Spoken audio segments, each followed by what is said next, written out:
그까짓 사소한 습관이 당신의 인생을 그까짓 것으로 만든다. 수많은 부자들을 취재했더니 돈 모이는 습관은 따로 있었다. 평범한 사람도 부를 이루는 심리 패턴을 알면 돈과 운이 따라오고 인생이 극적으로 전환될 수 있다. 당신이 무심코 지나치는 이것을 부자들은 의도적으로 챙긴다. 쓸수록 돈이 모이고 삶이 풍요로워지는 부자들의 사소한 습관. 오늘 소개할 책은 부자들이 죽어도 지키는 사소한 습관입니다. 지은이는 스가와라 게이님이고 옮긴이는 노경아님, 펴낸 곳은 세멘파커스입니다. 이 책은 단순히 부자들이 성공한 비결을 알려주는 책이 아닙니다. 대신 부자들이 지키는 습관들을 소개하면서 독자들이 자신의 삶을 근본적으로 바꾸는 데에 도움이 되도록 도와주는 책입니다. 이 책을 읽으면서 저는 나 자신이 어떤 습관을 가지고 있고 그 습관이 나의 삶에 어떤 영향을 미치는지를 돌아보게 되었습니다. 아직 만족할 만한 부를 못 이룬 것은 이 책에 나온 이유 때문이 아닌가 싶네요. 복귀하고 반성하고 개선하고 발전하는 성공적인 삶을 사는데 도움이 많이 되는 놓치기 쉬운 사소한 습관들을 같이 살펴보시면 어떨까요? 여러분도 책 내용을 듣고 또 읽어보시고 부족한 점을 보완해 나가면 어느샌가 본인이 원하는 사람이 되어 있을 거라고 확언합니다. 성공한 사람들의 인생 노하우는 정말 심플하고 간단합니다. 우린 그걸 망각하고 실천하지 못해서 그들처럼 되지 못한 것뿐입니다. 이제 때가 되었습니다. 오늘도 그들의 노하우를 다시 한번 상기하시고 부자가 되기 위한 정도로 안내해드리겠습니다. 여러분의 미래를 응원하며 바로 출발하겠습니다. 지은이 소개. 스가와라 게이. 품격 있는 부자들과 오랫동안 교제해온 프리랜서 편집자이자 베스트셀러 작가. 일본 경제계를 쥐락펴락하는 핵심 인물을 비롯해 수많은 자수성가한 부자들 곁에서 밀착 취재하고 인터뷰했다. 그들에게는 불문율처럼 여겨지는 공통된 습관이 있다는 걸 알고 책으로 펴내게 되었다. 본문. 부자들이 자나깨나 신경 쓰는 습관. 돈에게 사랑받는 사람이 불문율로 여기는 것들. 남에게 시간을 선물한다. 수많은 성공한 지인 중에서도 감각이 뛰어난 사람이 있다. 그는 원래 국제무대에서 활약하는 법률가다. 그리고 틈틈이 젊을 때 유학하면서 습득한 세련된 라이프 스타일을 담은 에세이를 쓰고 있다. 그는 폭넓은 지식과 풍부한 지성이 몸에 배어 있다. 보통 사람이 좀처럼 시도하기 어려운 행동도 자연스럽고 산뜻하게 실행한다.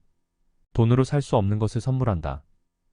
업무를 계기로 만나 친해진 지인이 생일을 맞았다고 하자. 그럼 누구나 축하 선물을 해야지라고 생각할 수 있다. 일반적으로는 소소한 소품이나 꽃을 선물한다. 그러나 그는 전혀 다르게 생각한다. 그가 선물하는 것은 돈으로 살 수 없는 것, 즉 시간이다. 물건을 선물할 때도 반드시 차나 식사를 함께한다. 상대가 느긋한 시간을 보내도록 배려하는 것이다. 시간이야말로 최고의 선물. 나도 언젠가 그 선물을 받고서 바쁘신데 죄송합니다 라고 인사했더니 그는 이렇게 대답했다. 바쁘기는 하지만 저는 좋아하는 사람에게 인생에서 가장 중요한 것을 선물하고 싶어요. 시간은 무엇과도 바꿀 수 없을 만큼 귀하잖아요. 그래서 저도 시간을 선물하면서 만족을 느껴요. 시간만큼 훌륭한 선물은 없다는 말에 나도 깊이 동감한다. 문득 어머니 생각이 나서 심야 버스를 타고 고향에 갔다고 하자. 빈손으로 갔다 해도 어머니는 분명 이렇게 말할 것이다. 괜찮아, 기념품은 무슨, 이렇게 얼굴 보여주는 게 제일 좋은 선물이지. 부모님의 생일에는 부모님과 함께 식사를 하고 두서없는 이야기를 질릴 만큼 나누다 오자. 온천이라도 함께 가서 깊어지는 밤을 보낸다면 더없이 행복할 것이다. 시간이야말로 최고의 선물이라는 말은 선물하는 사람에게도 딱 들어맞는 말이다. 자신에게 사소한 지각도 허락하지 않는다. 내가 가장 싫어하는 사람은 사소한 지각을 아무렇지 않게 자주 하는 사람이다. 성공한 사람들과 자주 만나다 보니 갖게 된 사고방식이다. 실제로 내가 만나본 성공한 사람들은 거의 지각을 하지 않는다. 물론 어마어마하게 바쁜 사람들이라서 회의가 늦어지거나 길이 밀리면 약속 시각을 못 지키기도 한다. 그럴 때마다 그들은 내가 오히려 미안해질 정도로 성실하게 연락을 한다. 홋카이도에 사는 분이 눈이 많이 와서 비행기가 지연되었을 때의 일이다. 그는 이동할 때마다 지금 홋카이도를 출발했어요. 하네다 공항에 도착했으니 바로 그쪽으로 갈게요. 택시를 탔고 지금 신바시를 지났으니 5분이면 도착할 것 같아요 라는 식으로 문자를 보내왔다. 시간은 생명의 고동이다. 나는 그렇게까지 자세히 알려줄 필요가 없다고 생각했지만 그의 말을 들으니 고개가 끄덕여졌다. 시간은 시시각각 흘러가서 두 번 다시 돌아오지 않아요. 하물며 지각은 자신의 시간뿐만 아니라 상대의 시간까지 빼앗는 일이니 조금 늦더라도 죄가 무겁습니다.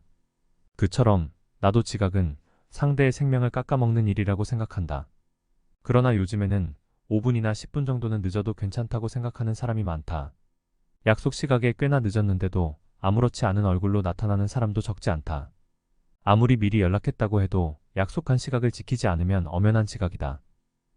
절대 지각하지 않기 위한 3가지 방법. 약속 시각 하나 제대로 못 지키는 사람은 신뢰할 수 없다. 경제계에서는 이것이 지극한 상식이다. 그리고 지각은 버릇이라는 것도 알아둬야 한다. 한번 지각하는 버릇이 생기면 아무리 노력해도 번번이 늦게 된다. 만약 당신에게 지각하는 습관이 있다면 다음 대책을 실천해보자. 예상 이동 시간을 30에서 50% 정도 늘려서 넉넉하게 잡는다. 전날에 다음날 필요한 것, 입을 것 등을 완벽히 준비해둔다. 서류 등을 특히 주의 깊게 점검한다. 이것도 필요할지 모른다고 생각되는 도표와 사진 등 보충 자료까지 미리 준비해 놓는다. 사소한 지각을 자주 하는 사람 중에는 단호히 결정해야 할 때 마음이 흔들리기 쉬운 나약한 성격의 소유자가 많다는 것도 기억해두기 바란다. 자주 지각하는 것과 돈을 모으지 못하는 것은 같은 이유다. 지각이 잦은 사람은 다른 일에도 느슨하기 마련이다. 따라서 돈을 쓰는 방식도 야무지지 못하다. 이들은 매월 예산을 정하기는 하지만 막상 생활할 때는 예산을 까맣게 잊어버린다. 그렇다고 특별히 갖고 싶은 물건에 투자하는 것도 아니다. 찔끔찔끔 이것저것 사느라 손가락에서 모래가 빠져나가듯 돈을 낭비하는 것이다. 잡지를 사려고 편의점에 들릴 때마다 눈에 띄는 신상 과자를 함께 집어드는 사람이라면 특히 주의하자. 이들은 시간과 마찬가지로 돈도 허술하게 사용한다. 1,000원짜리 2-3장 정도는 필요 없는 물건에 돈을 썼다는 자각이나 반성조차 없이 그냥 써버린다. 왠지 돈이 잘 모이지 않는다면 자신에게 이런 해이한 면이 없는지 스스로 점검해보자. 그러면 지각도 줄어들고 돈도 조금씩 모이기 시작할 것이다. 아무거나라고 말하지 않는다. 레스토랑에서 식사를 주문할 때 메뉴를 제대로 보지도 않고 아무거나 주세요라고 말하는 사람이 있다. 또는 다른 사람이 주문을 마치면 나도 그거면 되라고 말하며 상대방을 따라 주문한다. 이러한 태도는 레스토랑에도 큰 신뢰지만 별 생각이 없다는 뜻이기도 하다. 그들은 스스로 자신의 이미지를 손상시킨다는 것을 모른다. 내가 이렇게 말하면 그래봤자 음식 주문인데 그런 소리까지 들을 이유가 없다고 화를 내는 사람도 있다. 자신을 가볍게 여기는 사람이 자주 쓰는 말. 문제는 아무거나라는 말에 있다. 이 말에는 맛있어 보이는 게 없어서 어쩔 수 없이 그거면 됐다는 감정이 담겨 있다. 나도 그거면 돼도 마찬가지다. 충분히 생각한 끝에 그 메뉴를 선택했다면 나는 이걸로 할게 또는 나는 저걸로 먹을게라고 말했을 것이다. 사실 동석한 사람과 같은 메뉴를 고르는 것은 흔한 일이다. 그러므로 우연히 같은 것을 골랐다면 나도 그거를 먹을게라고 말하자. 이 말은 나도 그거면 돼와 느낌이 전혀 다르다. 많은 사람이 식탁에 빙 둘러서 앉는 선술집이나 여느 식당이 각 사람에게 주문을 받는 것은 각각 좋아하는 것을 고르라는 배려이다. 그런 배려를 무시하고 아무거나 좋아요, 알아서 주세요라고 하는 것은 큰 결례이다. 알아서 주세요라는 말이 결례가 되지 않으려면 그 식당에 자주 가서 요리사가 자신의 취향을 이미 잘 알고 있어야 한다. 이런 경우도 있다. 메뉴가 프랑스어나 이탈리아어로 되어 있거나 요리가 고급이라서 메뉴만으로는 어떤 요리인지 파악할 수 없을 때 말이다. 그렇다 해도 주저하지 말고 직원에게 이건 어떤 요리인가요? 라고 물어보자. 이렇게 묻는 것이 더 매너 있는 행동이다. 레스토랑 측에서도 요리에 그렇게까지 관심을 갖고 메뉴를 열심히 읽어보는 고객을 고맙게 생각한다. 그들은 기꺼이 세심하고 정중하게 가르쳐 줄 것이다. 메뉴를 정하지 못하는 사람은 일도 시원스럽게 진행하지 못한다. 메뉴판을 오랫동안 들여다봐도 좀처럼 메뉴를 결정하지 못하는 사람이 있다. 이런 사람도 반성이 필요하다. 그런가 하면 오늘의 추천 메뉴인 연어를 먹어야겠다고 이미 결정했으면서 다른 사람이 나는 소고기 스테이크 먹을래라고 말하면 나도 소고기 스테이크를 먹을까라며 주문을 금세 바꾸는 사람도 있다. 이들은 무엇을 먹고 싶은지, 즉 내가 무엇을 하고 싶은지를 확실히 모르는 것이다. 간단한 메뉴조차 결정하지 못하는 사람은 다른 면에서도 비슷하게 행동한다. 의사결정을 못 내린 채 헤매거나 우유부단하다. 정신적으로 자립하지 못한 사람이기 때문이다. 큰 성공을 거두거나 부자가 되는 사람은 젊어서부터 남들과 다르다. 자신이 무엇을 하고 싶은지, 어떤 방향으로 나아가고 싶은지를 분명히 안다. 그래서 물건이나 음식 메뉴를 고를 때도 고민하지 않고 신속하고 정확하게 결정한다. 기껏해야 레스토랑 메뉴 선택이지라고 말하지 말자. 하나를 보면 열을 안다. 이런 사소한 일에서도 그 사람의 인품과 본성이 가차없이 드러나는 법이다. 인간관계에서 바쁘다는 말을 핑계 삼지 않는다. 내가 만나는 성공한 사람들이 대부분 실천하는 일이 있다. 그들은 모두 대단히 바쁜 사람들이지만 이구동성으로 이렇게 말한다. 모든 일은 사람과의 만남에서 시작된다. 그들은 사람과의 만남을 무엇보다도 소중히 여긴다. 돈 잘 버는 사람은 항상 바쁘지만 그것을 핑계 삼지 않는다. 지인 중에 다른 사람과 명함을 교환하면 무슨 일이 있어도 그날 안에 인사 문자를 보내는 대학 교수가 있다. TV에도 자주 나오는 데다 거의 매월 책을 내는 분이다. 게다가 한자리에 가만히 앉아있을 틈도 없이 수많은 강연을 소화한다. 문자는커녕 밥 먹을 시간, 잠잘 시간이나 있는지 걱정될 정도다. 심지어 그는 처음 만난 사람에게만 문자를 보내는 것이 아니다. 상당히 오래 알고 지낸 나에게도 취재 전날마다 내일 잘 부탁드립니다 라는 문자를 보낸다. 주변 사람에 대한 관심과 배려가 보통이 아니라는 증거다. 명절에 형식적인 선물을 하지 않는다. 그 교수의 명절, 연말연시 선물도 훌륭하다. 전에 나는 명절, 연말연시 선물에 대해 허례허식일 뿐이니 백화점에서 적당히 골라서 보내면 그만이라고 생각했다. 그러나 성공한 사람들과 선물을 주고받다 보니 생각이 달라졌다. 예를 들어 그 교수는 매년 다양한 지방을 다니며 현지인만 알 수 있는 특산품을 사서 보낸다. 강연 등의 일로 지방에 갔을 때 발견한 특산품 중 이거다 싶은 것만 골라 보내는 것이다. 현지 특산품은 수확 시기가 다 다르므로 반드시 명절이나 연말연시에 선물을 보내는 것은 아니다. 예를 들어 작년에 받은 밤은 홈페이지조차 없는 소규모 밤농장에서 산 것이었다. 그런데 지금까지 먹었던 밤은 대체 무엇이었을까 싶을 정도로 맛있었다. 유익한 인간관계를 구축하기 위해 노력하는 부자들. 그들은 나만 배려하는 것이 아니라 수많은 지인과 거래처에 선물을 보낸다. 이런 배려의 성과인지 그들의 인간관계는 놀라울 만큼 방대하다. 그들은 그만큼 많은 사람을 끌어당기는 흔치 않은 능력을 길러왔다. 그 능력은 자연스럽게 유형, 무형의 결실로 이어진다. 이런 사람들과 관계를 지속하다 보면 그들이 부자가 된 데에는 일상적인 배려의 성과가 있음을 알게 된다. 사람을 소중히 여기는 태도에 당연한 결과임을 절감할 수밖에 없다. 불안과 걱정거리를 크게 신경 쓰지 않는다. 어차피 인생이란 불안의 연속이다. 지금은 그럭저럭 살고 있지만 만약 구조조정을 당하면 어떻게 될까? 노후에는 과연 어떻게 살아야 할까? 아직 젊은데도 불안 요소를 이것저것 떠올리며 걱정을 늘어놓는 사람이 있다. 그러고 보니 실제 우리의 현실이 불안으로 가득한 것 같기도 하다. 불안은 입에 담는 순간 확 커진다.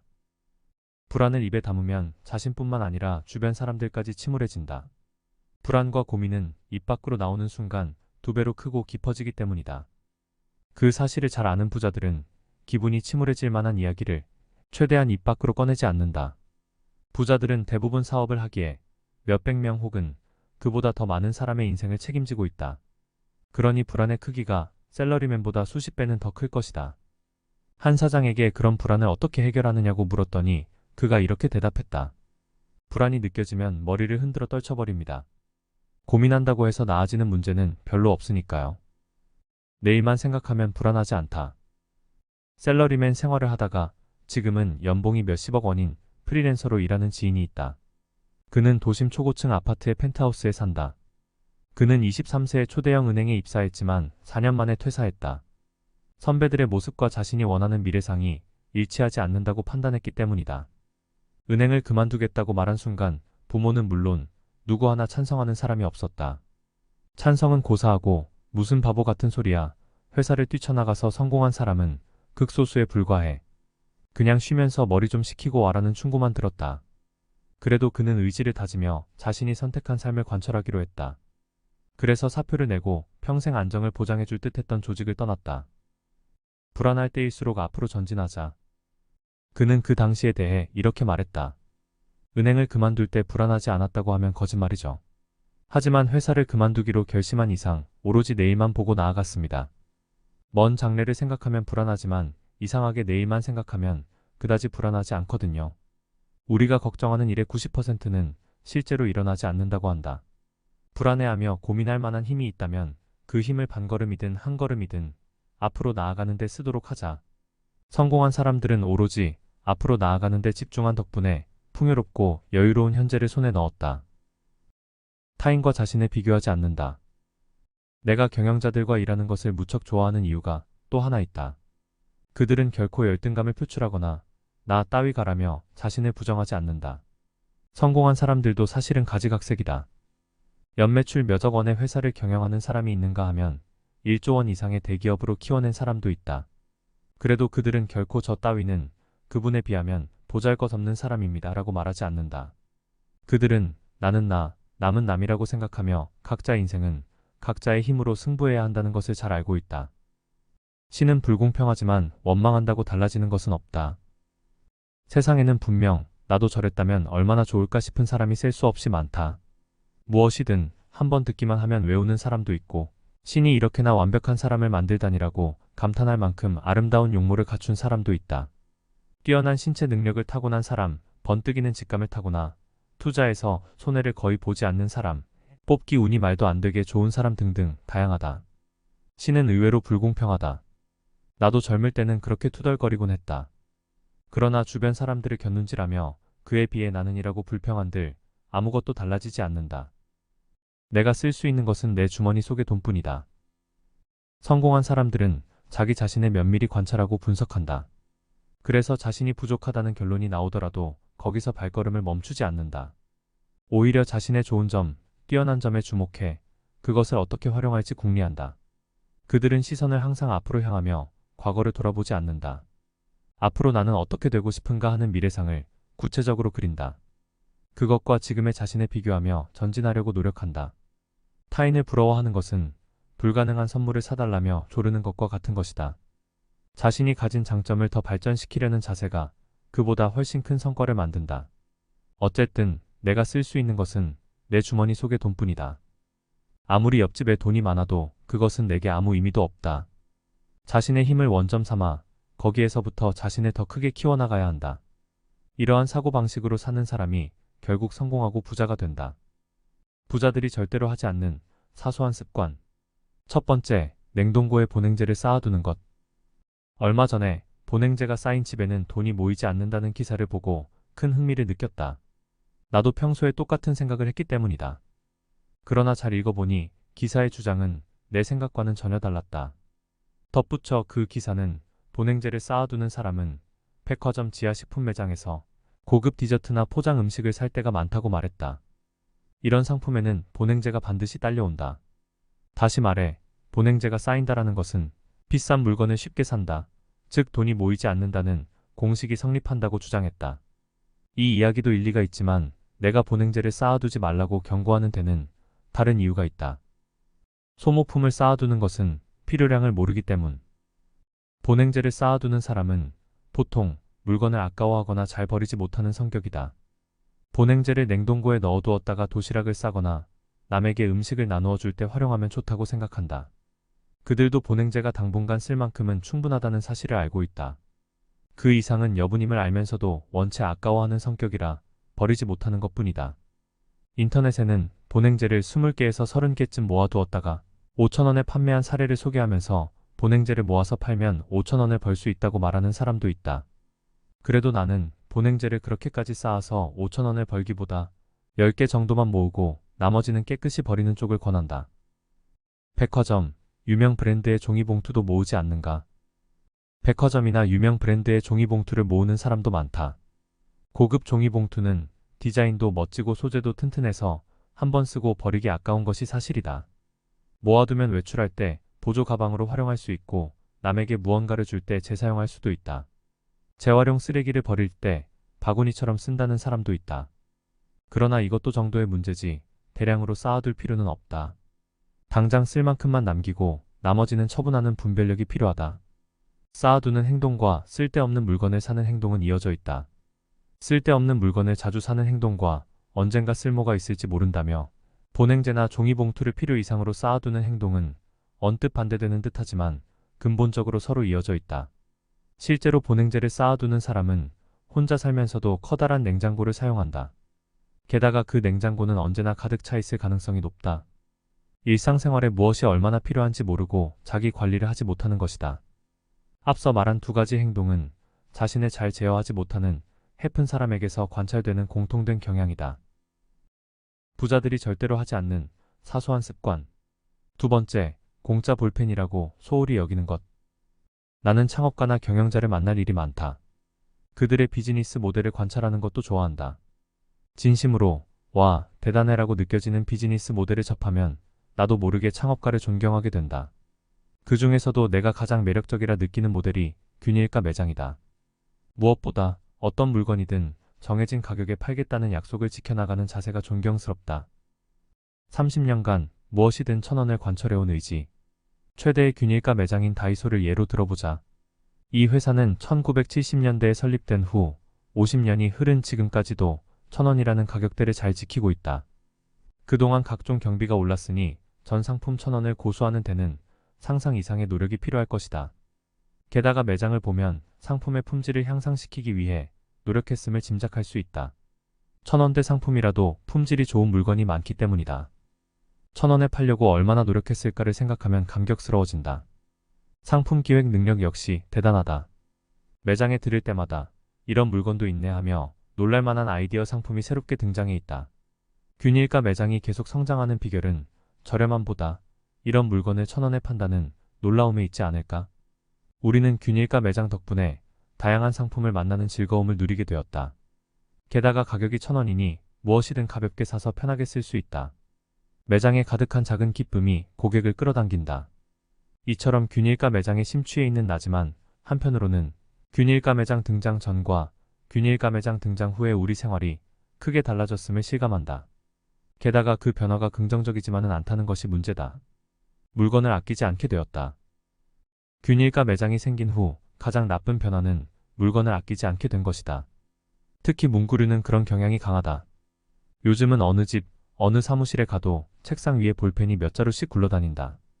가위나 스테이플러 같은 물건이 잠깐 눈에 띄지 않으면 찾는 것보다 사오는 게 더 빠르다며 즉시 균일가 매장으로 달려가는 사람도 많다. 그러나 일을 끝내고 책상을 정리하다 보면 전에 쓰던 가위와 스테이플러가 금세 모습을 드러낸다. 내 주위 사람들도 균일가 매장이 생긴 후 물건을 아끼지 않게 되었다고 말한다.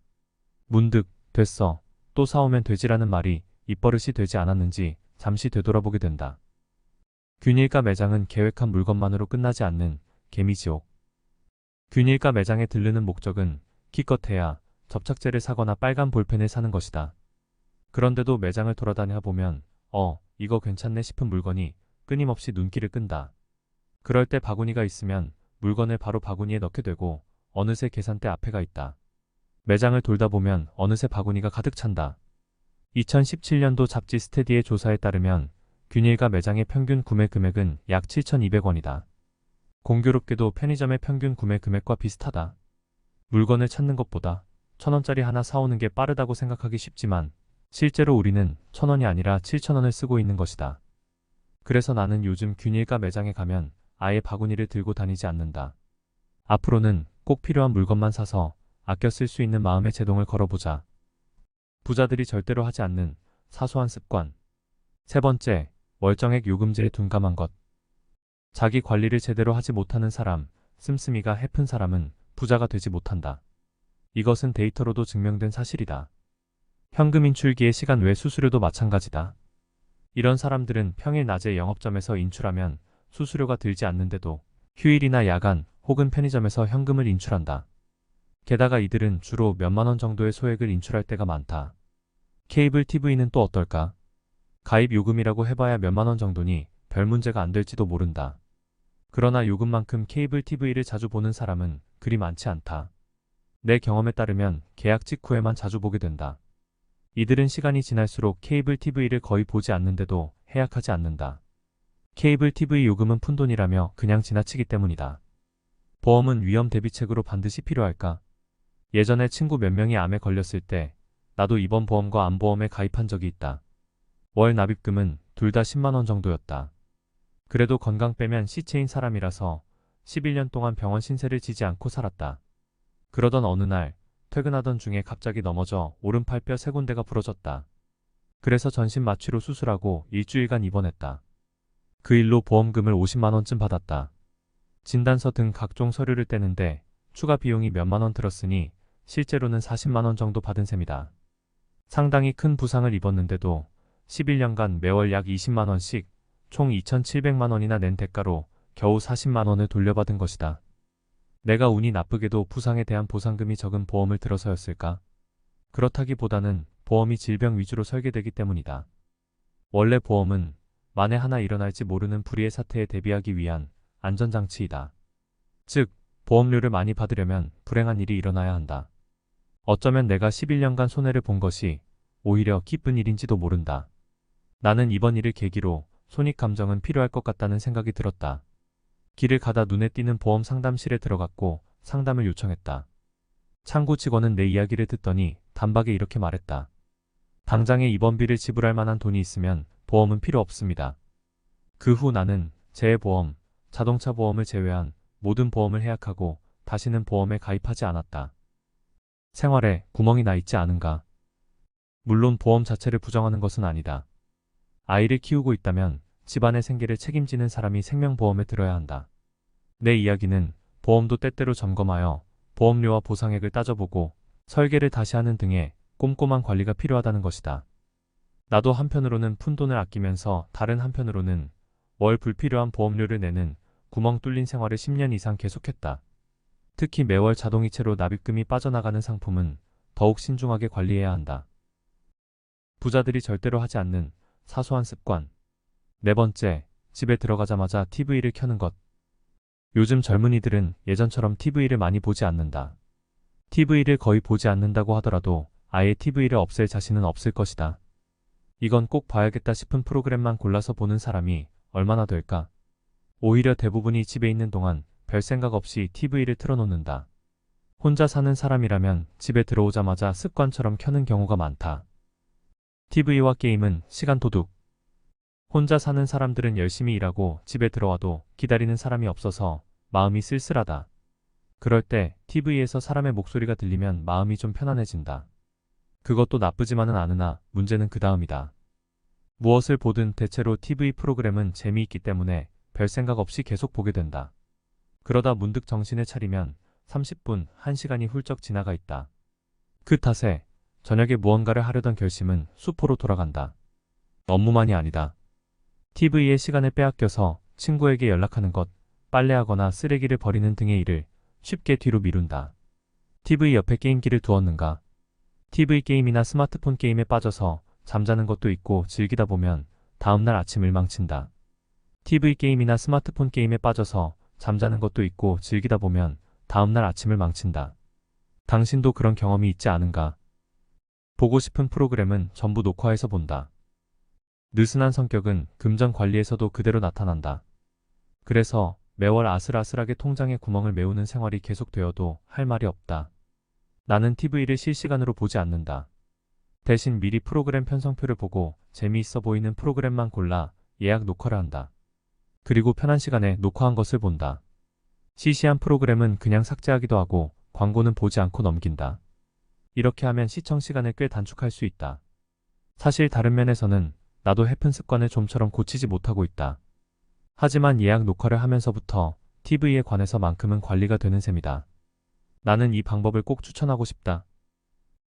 부자들이 절대로 하지 않는 사소한 습관. 다섯 번째, 가방 안을 정리하지 않는 것. 내가 진심으로 존경하는 작가들은 대부분 엄청난 부자다. 그 중에서도 세월이 갈수록 더 부유해지는 사람이 있다. 작가와 편집자로 알고 지낸 지 10년이 넘은 한 분의 이야기다. 그의 발전상은 눈이 휘둥그레질 정도다. 아마 수입도 상당할 것이다. 그의 본업은 의사다. 원래 그의 병원은 지역 내에 있는 병원 중에 하나였지만 지금은 전국을 아우르는 병원으로 성장했다. 그의 수술 실력을 전해 듣고 해외에서 찾아오는 환자도 많다. 그는 의사로서의 경험과 연구를 통해 쌓은 성과를 강연과 출판으로 전파하고 있다. 덕분에 그의 활동 영역도 점점 넓어지고 있다. 부자는 중요한 일을 잊어버리지 않는다. 나는 그와 함께 일할 때마다 그의 꼼꼼함에 감탄하곤 한다. 그는 회의에 지참해야 할 기획서와 참고 자료를 한 번도 잊지 않는다. 심지어 그는 비서 없이 모든 일을 스스로 관리한다. 엄청나게 바쁠 텐데도 그에게서 아차 깜빡했습니다라는 말을 단 한 번도 들어본 적이 없었다. 매일 가방을 비워서 필요한 물건을 정리한다. 어느 날 나는 마음을 먹고 그에게 비결을 물었다. 그는 여러 일을 병행하기 때문에 하루에도 여러 번 회의에 참여했다. 그는 회의와 회의 사이에 일부러 30분 정도의 시간 간격을 두고 그동안 가방 안을 깨끗이 정리한다고 했다. 그가 경영하는 병원은 지방에 있어서 활동 거점도 지방이다. 그러다 보니 강사나 작가로서의 활동에 어려움이 있었다. 그래서 도쿄의 한 호텔 방을 빌려 그곳을 활동 거점으로 삼았다. 회의는 대부분 그 호텔이나 도내의 고급 호텔 라운지에서 진행한다. 회의와 회의 사이에 시간을 두고 가방을 정리하거나 교체할 수 있는 것도 그 덕분이다. 그는 한 회의가 끝나면 호텔 방으로 돌아가 가방을 정리하며 다음 회의를 준비했다. 그는 자신의 가방 정리법을 이렇게 설명했다. 일단 가방을 뒤집어서 속을 완전히 비웁니다. 그리고 다음 회의 때 필요한 것을 하나씩 집어넣습니다. 가방을 매번 초기화하는 거죠. 그러다 보면 머릿속도 초기화되고 하루에 회의를 여러 번 해도 헷갈리지 않습니다. 그는 가방을 정리하면서 머릿속도 정리하는 셈이다. 참고로 이전 회의 때 썼던 서류와 메모도 프로젝트별로 큰 종이 봉투에 분류해 깔끔히 정리해둔다. 이처럼 하루를 끝낼 때 자료를 정리하는 것을 습관화한 덕분에 할 일을 놓치거나 약속을 잊는 일이 없었다. 가방 정리를 습관화하면 머릿속도 깨끗해진다.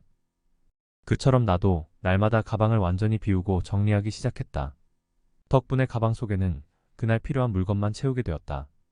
필요한 물건을 깜빡하고 안 가져가는 일이 없었고 필요 없는 물건이나 다른 업무에 썼던 물건을 갖고 다니는 일도 없어졌다.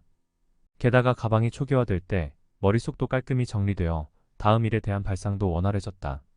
가방을 초기화하는 습관은 매일 다른 프로젝트를 동시에 진행하는 사람들에게 특히 큰 효과가 있다.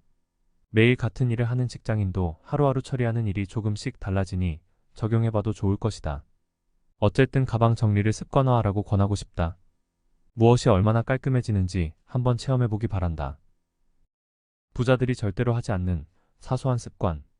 6번째, 방 정리나 청소를 게을리하는 것. 당신의 방은 깔끔한 편인가? 방의 상태를 보면 그 주인이 돈을 어떻게 관리하는지 짐작할 수 있다. 방이 지저분한 사람은 연봉이 적다. 한 주간지가 평균 이하의 연봉을 받는 사람들의 방에서 공통점을 찾아내는 취재를 한 적이 있다. 방문 결과 그들의 방에서는 예상외로 많은 공통점이 있었다. 1. 쓰지 않는 물건, 쓰지 못하는 물건이 넘쳐난다. 버리지 못하는 성격. 2. 화장실, 욕실, 주방 등 물 쓰는 곳이 지저분하다. 3. 만화책, 게임기, 기타 등 취미용품이 많다. 4. 쓰레기가 쌓여 있다. 쓰레기 버리는 날이 언제인지 잘 모른다. 5. 구형 가전제품을 계속 쓰고 있다. 냉장고에 상한 음식물을 내버려 두거나 빨래, 쓰레기를 쌓아두는 사람은 특히 주의해야 한다. 부끄럽지만 내 방도 과거에 이런 상태였다. 바빠서 정리할 여유가 없으니 나중에 깨끗이 정리하면 된다는 핑계를 댔다. 하지만 넓은 저택에 사는 것도 아니고 방을 청소하는데 그리 긴 시간이 필요한 것도 아니었다. 주변을 깨끗이 하는 것은 시간 여유와 큰 상관이 없다. 방 정리만 잘해도 돈에 대한 태도가 확 달라진다. 그러던 내가 집을 정리하게 된 계기가 있었다. 고령으로 돌아가신 어머니의 집을 아무리 정리해도 물건이 끝없이 나왔던 것이다. 대부분 보관할 가치도 없는 물건들이었다. 어머니 역시 물건을 버리지 못하는 사람이었다. 그 후 이사를 하면서 나는 이때다 싶어 물건들을 처분했다. 그래서 지금은 평소에 쓰는 식기가 주방 서랍 하나 정도로 줄었다. 옷도 너무 많이 버리는 거 아닌가 싶을 만큼 과감히 처분했다. 다행히 집 근처에 때때로 바자회를 여는 교회가 있어 그곳에 기증했다. 문구, 식기, 손수건, 가방, 구두까지 전부 다 정리했다. 취미가 해외여행이라 기념으로 사들인 소품과 장식품이 상당히 많았는데 그것들도 모조리 바자회에 내놓았다. 물론 기증이라서 돈은 전혀 받지 못했다. 그래도 누군가 유용하게 쓸 거라 생각하니 아깝기는커녕 무척 개운했다. 대청소 후 나는 돈 쓰는 법이 확 달라졌다. 모처럼 정리한 집을 다시 어지럽히고 싶지 않아서 정말 필요한 것만 사게 되었다. 지금은 해외여행을 가도 그림 엽서를 절대 사지 않는다. 이삿짐을 정리할 때 한 번도 쓰지 않은 그림 엽서가 다발로 나왔기 때문이다. 여행을 가면 가족과 친구에게 줄 소소한 선물만 사는데 그것도 없어지는 것만 산다. 보통 먹으면 사라지는 간식 종류다. 부자들이 절대로 하지 않는 사소한 습관.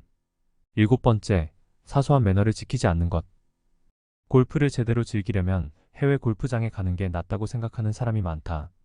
내 주위에도 골프를 치러 하와이나 미국 서해안으로 오가는 지인이 있다. 그들의 말에 따르면 국내에도 좋은 골프장은 있지만 이용자의 매너가 점점 나빠지는 것이 문제라고 한다. 골프는 원래 신사의 스포츠라 불린다.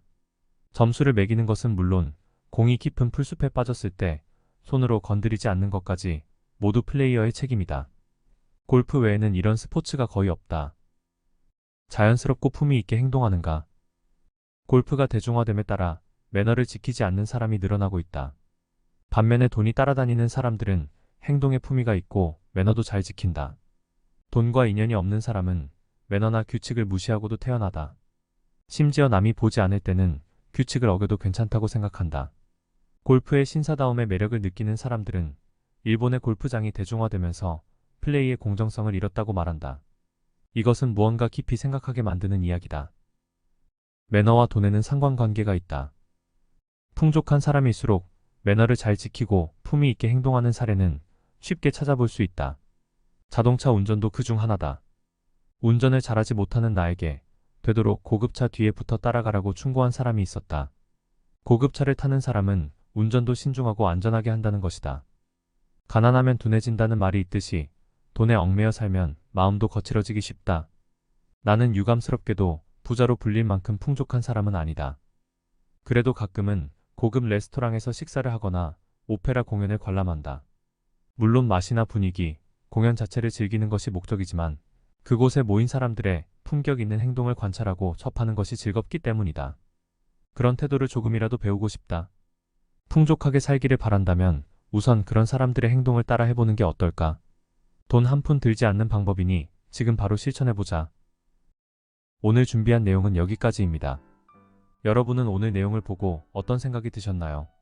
저는 아직 제가 만족할 만한 부를 못 이룬 것이 이런 사소한 습관으로 인해 중요한 습관까지 영향을 미치는 것이 아닌가 하고 다시 되짚어보고 반성을 했습니다. 부자가 되기 위한 마인드셋 방법이 단 한 가지만은 아닐 겁니다. 여러분의 소중한 의견을 남겨주셔서 건설적인 토론의 장이 되었으면 합니다. 한두 번 듣고 잘 실천했다면 이미 부자가 되어 있겠죠. 그러니 시간 나실 때 여러 번 듣고 체화하셔서 꼭 부자 되시기 바랍니다. 그리고 책을 매수하셔서 더 깊게 읽어보시고 자기 것으로 만드시면 더 큰 부를 얻으실 겁니다. 마지막으로 구독, 좋아요, 알림 설정해주시면 투자해놓은 부동산과 집이 최고가를 갱신하고 주식에서 물린 종목 떡상하며 계좌가 붉게 불타오르고 가상화폐 역시 떡상하여 최고급 차 한 대 사실 겁니다. 저는 다음에 더 좋은 영상으로 찾아뵙겠습니다. 진짜부자 채널과 함께 진짜 부자 되세요.